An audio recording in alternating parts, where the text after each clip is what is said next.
존경하는 학술원 회원 여러분, 여러분은 제게 제 유인호 시절에 관한 보고를 학술원에 제출해달라는 영예를 베풀어 주셨습니다. 그러나 그 요청에는 유감스럽게도 응할 수 없습니다. 빨간 피터의 고백. 유일한 출구. 프롤로그. 독백으로 완성되는 이야기.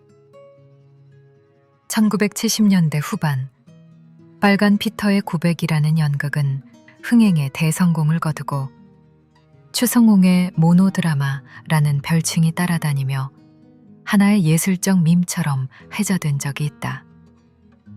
원작은 프란츠 카프카의 단편 학술원에 보내는 보고이지만 이 소설은 일찍부터 독백극, 낭독극, 모노드라마로 각색되며 무대에서 생명력을 얻었다. 이 작품이 한국과 세계 여러 무대에서 반복 공연된 이유는 분명하다. 원숭이가 무대에 올라 담배를 피우고 술을 마시고 악수를 하며 인간의 몸짓을 흉내내는 이색적인 형식이기 때문이다. 이런 장면은 단순한 볼거리가 아니라 인간이란 무엇인가를 묻는 장치다. 학술원에 보내는 보고는 사건을 재현하는 이야기가 아니라 이런 장면들을 통해 조건 속에 길들여진 인간의 존재를 드러내는 보고서다. 감정의 고백이 아니라 상황의 설명이며 무엇보다 인간이 아닌 존재가 인간 사회를 향해 발언하는 형식을 취한다는 점에서 이 텍스트는 무대 위에서 반복적으로 소환될 수밖에 없었다. 그래서 이 보고서는 한 시대의 기이한 실험극이 아니라 조건 속에서 살아남는 법을 배운 우리 모두의 이야기로 되돌아온다. 아프리카 황금이 안에서 잡힌 원숭이 한 마리가 동물원에 넘겨지고 좁은 우리에 갇혀 지내다가 인간이 되는 과정을 밟는다는 이야기다. 그는 사냥꾼의 총을 맞는 과정에서 얼굴에 흉터가 남아 빨간 피터라고 불린다. 피터는 학술원에 초대되어 정중한 인간의 어법으로 자신이 인간이 된 과정을 보고한다. 그에게 결정적인 문제는 자유의 상실이 아니라 사방이 막힌 상태에서 더 이상 나아갈 길이 없다는 사실이었다. 그는 도망이나 회귀가 아닌 살아남기 위한 출구를 만들어야 했고 그 출구는 인간을 모방하는 방향으로만 열려 있었다. 인간의 행동을 관찰하며 그는 악수, 흡연, 음주, 말하기 같은 관습을 훈련을 통해 익히는데 이것은 욕망이나 동경이 아니라 생존을 위한 강제된 학습이었다. 그는 인간의 자유를 숭고한 이상으로 보지 않으며 고개사의 제주처럼 제한된 범위에서만 허용되는 움직임에 불과하다고 조롱한다. 결국 그는 유럽인의 평균 교양에 도달함으로써 우리를 벗어나지만 그것은 진보의 정점이 아니라 하나의 출구에 지나지 않는다. 그는 더 이상 원숭이로 돌아갈 수 없으며 인간 세계에 안착했지만 만족도 후회도 아닌 상태로 살아간다. 이 보고는 인간이 되었다는 성취를 말하는 것이 아니라 자유를 포기하고 조건 속으로 편입됨으로써 겨우 생존할 수 있었던 과정을 냉정하게 진술하는 기록이다.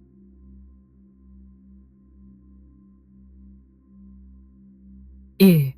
출구에서 시작되는 이야기. 이 텍스트는 인간이 된 원숭이의 성공 스토리가 아니다. 또한 진보의 기록도 아니다. 이 보고서의 출발점에 있는 것은 인간이 아니라 출구, 즉 빠져나갈 돌파구다.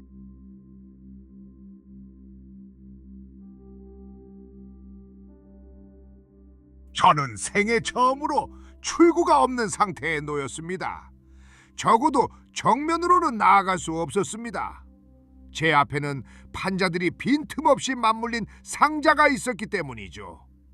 저는 출구가 없었습니다. 그러나 출구를 마련하지 않으면 안 되었습니다. 출구 없이는 살 수 없었기 때문이죠.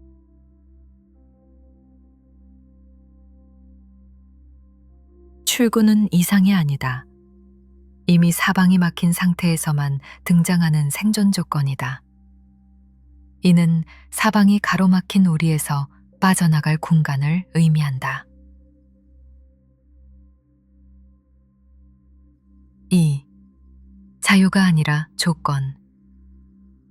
이 출구는 탈출도 해방도 아니다. 사방이 막힌 상태에서 더 오래 살아있기 위해 선택된 하나의 방향일 뿐이다. 피터는 자유라는 말을 의도적으로 피한다. 그는 인간 사회에서 자유가 얼마나 쉽게 기만으로 변하는지 알고 있기 때문이다. 저는 의도적으로 자유라는 말을 쓰지 않습니다. 저는 사방으로 열려있는 거창한 자유를 말하는 것이 아닙니다. 인간들 사이에서는 자유라는 말로 너무 자주 스스로를 속입니다. 아니, 저는 자유를 원한 것이 아닙니다. 오직 출구만을 원했죠. 오른쪽이든 왼쪽이든 어디든 상관없었습니다. 앞으로 나아가기만 하면 됐으니까요. 팔을 들고 가만히 서서 상자벽에 밀착된 채로만 있지 않기 위해서 말입니다. 인간이 되는 길은 동경이 아니라 강요된 선택이었습니다.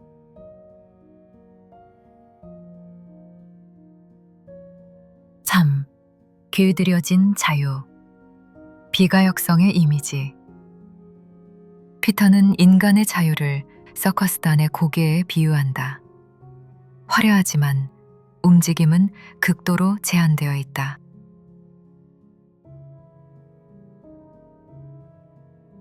저는 여러 차례 서커스단에서 고개사들을 보았습니다. 이것이 인간의 자유이기도 하군, 저는 생각했습니다. 제멋에 겨운 움직임이라고. 아, 성스러운 자연에 대한 조롱이요. 출구는 열려 있었지만 되돌아가는 길, 즉 원숭이로 돌아가는 길은 막혀 있었습니다. 되돌아가려면 좁아진 문을 다시 통과해야 합니다. 그 문은 너무 낮고 좁아져 가죽을 벗겨내고 목숨을 걸지 않으면 통과할 수 없었습니다. 인간이 되는 것은 해방이 아니라 비가역적인 통과였습니다. 4. 유럽인의 탕균 교양. 피터가 도달한 것은 위대한 성취나 드높은 진화의 단계가 아니다. 그가 말하는 것은 인간을 흉내낸 끝에 이르게 된 이른바 유럽인의 평균 교양이다. 지금까지 이 지상에서 반복된 적 없는 노력을 통해 저는 유럽인의 평균 주양에 도달했습니다.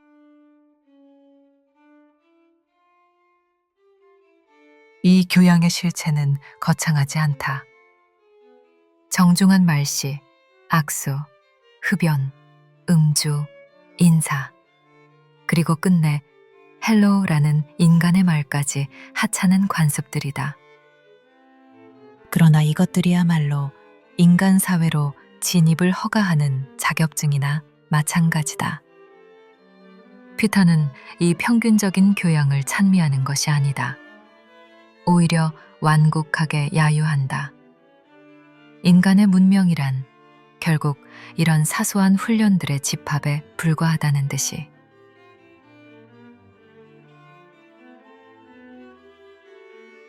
5. 인간에게 여전히 숨길 수 없는 유인원의 특질. 다음은 피터가 학술원 회원들을 향해 하는 발언으로 인간이 진화되었다고 하지만 그 유인원에서 나온 본질은 훈련받은 원숭이인 피터 자신과 별 차이가 없다는 뜻이다. 말씨는 고상하고 세련된 인간의 교양을 흉내내지만 인간의 진화라는 실체를 폭로하는 야유에 가깝다. 여러분에게 있는 유인원의 본질은 여러분이 진화를 거쳤다고 하더라도 제가 지닌 그것과 별반 다를 것이 없습니다. 피카는 말한다. 훈련을 통해 인간이 된 원숭이와 교양을 통해 문명인이 된 학술원 회원 사이의 간격은 사실 동일하다고. 여기서 카프카는 다윈의 진화를 직접 반박한다기보다 진화의 결과로 도달했다는 문명 사회를 조롱하는 어투다. 6. 두 견신 사이에서. 변신에서 그레고르는 벌레로 변하며 자신의 실체를 각성한 뒤 죽는다. 여기서 피터는 출구를 찾다가 인간이 되는 길을 선택하며 반인간이 되어 자신의 정체성을 상실한다. 방향은 다르지만 인간 존재의 무근거성이라는 결과는 닮아있다. 두 작품 모두 주인공은 외형과 조건이 바뀌는 동안 존재의 본질은 점점 사라진다. 어쩌면 존재의 본질은 그런 껍데기에 더 가깝다는 카프카의 성찰인지도 모른다. 자신의 실체를 깨닫지 못한 인간이 본질적으로 그런 벌레나 원숭이와 다를 것이 뭔가. 이 작품은 인간이 스스로를 정상, 평균, 교양의 관점으로 규정해온 그 시선 자체를 폭로하는 보고서로 보인다.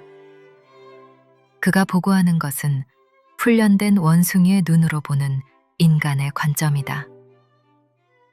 이 작품을 읽노라면 흔히 농담처럼 하는 말이 떠오른다. 동물원에서 원숭이를 보고 있노라면 원숭이도 나를 똑바로 응시한다. 그러면 내가 원숭이를 구경하는 건지 원숭이가 나를 관찰하는 건지 구분이 안 된다. 문제는 원숭이가 인간을 흉내냈다는 사실이 아니라 그의 눈으로 문명사회의 업적이란 것을 폭로하고 인간의 관점을 대변한다는 사실이다. 인간의 자유란 과연 본질이 무엇인가?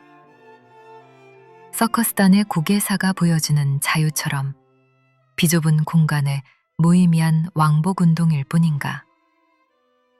카프카가 제기하는 물음은 아직도 우리 귀에 쟁쟁하다.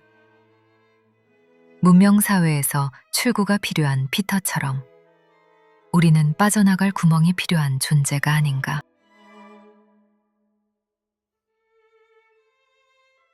어떤 고집도 부리지 않는 것, 그것이 제가 스스로에게 부과한 최고의 계율이었습니다. 저 자유로운 원숭이는 그 멍에에 순응했습니다. 그 대가로 기억들은 점점 닫혀갔답니다. 지금까지의 제 성장 과정과 그 결과를 되돌아보면 불평할 것도 없고 만족할 것도 없습니다. 주머니에 손을 넣고 테이블 위에 와인 한 병을 올려놓은 채 흔들 의자에 반쯤은 눕고 반쯤은 앉은 자세로 창밖을 바라봅니다. 손님이 오면 정중하게 맞이합니다. 제 매니저는 대기실에 앉아 있다가 제가 벨을 누르면 와서 제 이야기를 들어줍니다. 저녁에는 거의 항상 공연이 있는데 이보다 더 큰 성공을 거둔 적은 거의 없습니다. 밤늦게 연회, 학회 혹은 친목 모임에서 돌아오면 작고 반쯤 훈련된 침팬지 암컷 한 마리가 저를 기다리고 있고 저는 마치 유인원처럼 그 친구와 함께 시간을 보냅니다. 낮에는 그 암컷을 보고 싶지 않습니다. 그 친구의 눈빛에는 훈련받은 동물의 혼란스러운 광기가 서려 있기 때문이죠. 오직 저만이 알아보는 그 광기를 저는 견딜 수 없습니다. 지금까지 바가본도의 지구촌 문화게임이었습니다. 시청해 주셔서 고맙습니다.